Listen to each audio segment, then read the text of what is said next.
I was visiting my relatives in India and I was in Mumbai visiting my granduncle for a day. It was late at night and I had come back from a wedding, so I went to take a shower. All my life I had always taken a bucket bath at his house. This is where you fill a bucket of hot water and you fill another bucket of cold water, then you sit on a stool in the bathroom and mix the two according to the water temperature you want and pour water on yourself. This is very typical.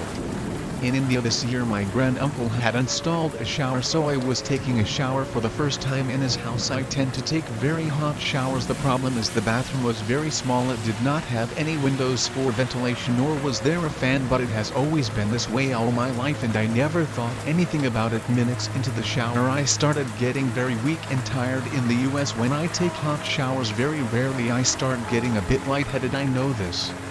It's from 2 hot showers. I turn off the shower then and I lie down on the bed with my feet elevated. I am back to normal within a couple of minutes, but this was not the same. I was getting weaker and weaker. It was like my arms and legs were turning to jelly. I could hardly hold myself up. I was bewildered. It was so quick from being perfectly fine and then 2 minutes later feeling like I would pass out. I was getting weaker and trying to comprehend what was happening when I heard a voice telepathically tell me sit down. I saw an image that if I did not do what the voice asked I would fall down on the hard cement floor, crack my skull and bleed to death. There was no second guessing this voice. I switched off the shower and I did my best to try and sit gently on the floor. I had become so weak by then that I fell to the floor. I tried to put my head down gently but my muscles were too weak and my head banged on the floor. I felt the impact and the initial pain, but then instantly I was taken up into light. It was almost like an escalator but much more upright, so instead of a 45-degree angle it was almost 85 degrees. I was going up. Plus I had read so much about NDEs for the past few years that I knew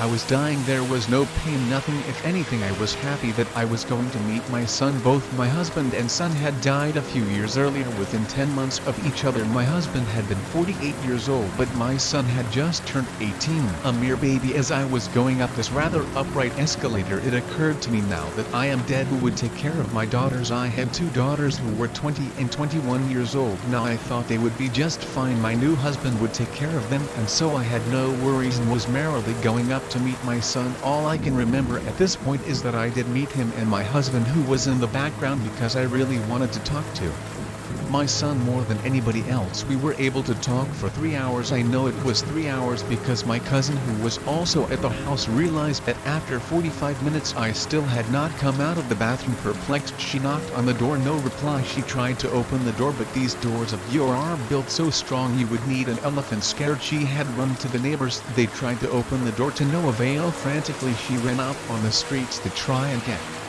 anybody to help her. Someone finally found a locksmith. They came to the house with a lot of hammering and banging. They were finally able to break down the door. They found me blabbering incoherently from my end. I was so upset I was dragged back into this body. I heard them banging on the door outside, calling my name. I kept saying, leave me alone, don't bother me, I want to be left alone, I don't want to come back. In any case, they opened the door. I was lying naked in a puddle of poop. To put it frankly, I was semi-coherent. They walked me to a bedroom and I zonked out. My cousin and her parents assumed I just fell asleep in the bathroom. They think I always run around too much when I am in India, and they yelled at me for days after that I never rest. However, I passed out the next day. I woke up very pasty. I was still weak. I also noticed that my heart was beating erratically. I thought about possibly going to a doctor, but I had no idea how to do this in India and I did not want to bother my 90-year-old granduncle. My cousin was just hell-bent. I fell asleep from exhaustion. I felt better and better as the next few days went on. I felt stronger. My skin color reverted back to its normal and I was not tired, but I did notice my heart skipping for a few weeks.